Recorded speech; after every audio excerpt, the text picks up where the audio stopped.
Alors, c'est la possibilité d'aller vivre dans un autre pays, au sein de la communauté européenne, sans trop de difficultés ni sans trop de démarches administratives. Ça a été mon cas, puisque j'habite en France depuis quelques années maintenant, une vingtaine d'années.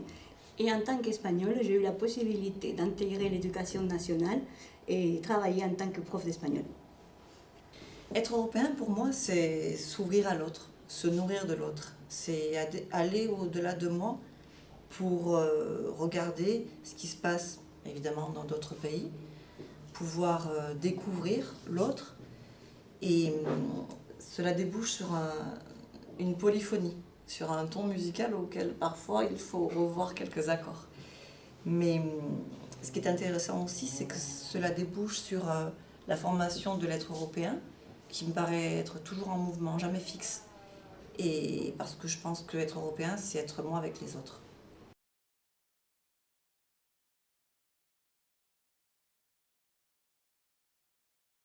Alors j'ai beaucoup voyagé en Europe. En fait, j'ai visité 14 pays sur les 27 que contiennent notre Union européenne.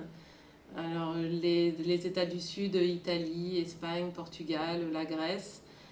Dans le nord, la Belgique, le Danemark, la Suède, l'Allemagne, la Pologne. Et j'en oublie peut-être en cours de route. Mais c'est tellement simple de voyager en Europe que ce serait vraiment un crime de s'en priver. Et le prochain pays où je retournerai, ce sera probablement la Belgique, puisque avec mes élèves de première Euro, on est inscrit dans un projet e-twinning avec des élèves qui sont à Bruges et on aimerait bien aller les voir l'année prochaine au mois d'octobre. Donc c'est notre projet. Alors, le prochain pays que je vais visiter, c'est à nouveau l'Espagne, puisque dans le cadre de notre établissement scolaire, nous avons la chance de participer au programme Erasmus depuis quelques années, ce qui nous permet d'accompagner un certain nombre d'élèves dans différentes destinations telles que l'Espagne, l'Autriche, l'Allemagne, l'Italie et peut-être la Belgique.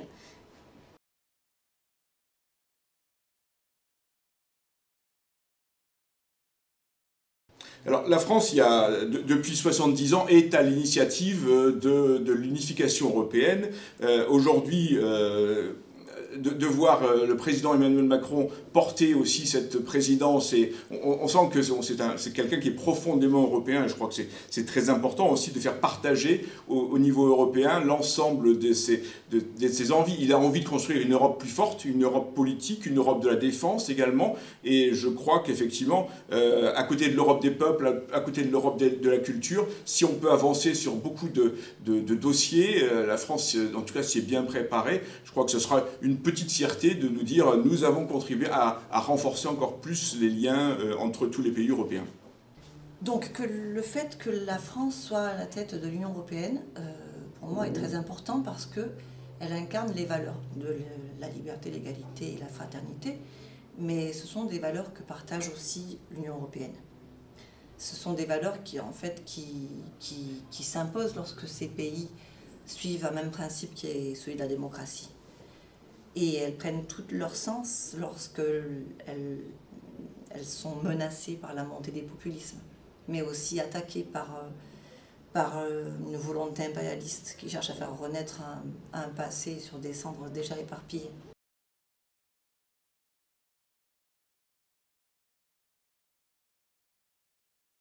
Alors oui, je parle plusieurs langues, bien sûr, français, espagnol, j'ai fait un peu d'italien quand j'étais à la fac, et je parle aussi la langue régionale de chez moi, c'est-à-dire le valencien, étant une langue équivalente du catalan. Au niveau de la langue, donc, buenos días, me llamo Raquel, soy profesora de español en un instituto francés y encantada de conoceros. Au niveau de la traduction, je vous ai dit comment je m'appelle, mon métier, et que je suis enchantée de faire votre connaissance. Alors, je suis, comme beaucoup de Français, très modeste quand je parle dans une langue étrangère. Alors, je maîtrise un petit peu l'anglais. Et puis, j'ai appris également au collège et au lycée l'allemand. Alors, c'est en allemand, même si ce n'est pas forcément la langue que je pratiquerai le plus, que je m'exprimerai en disant « Ich bin ein Berliner ».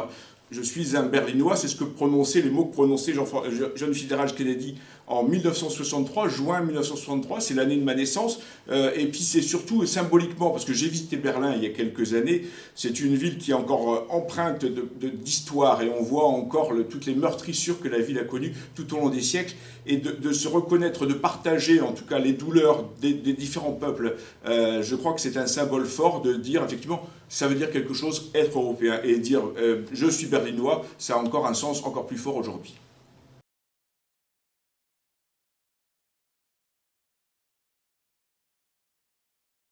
Je vois un monde globalisé, une Europe encore plus interconnectée. Et j'imagine que les élèves, les jeunes vont partir en stage et étudier en Europe et que ce sera une norme. Et que ce faisant, il va y avoir l'identité européenne qui va vraiment se faire peu à peu de façon naturelle. Et cela est intéressant parce que si à l'origine l'Union européenne a été créée de façon artificielle, décidée par les hommes, aujourd'hui l'identité est en train de naître de façon naturelle à travers tous ces échanges.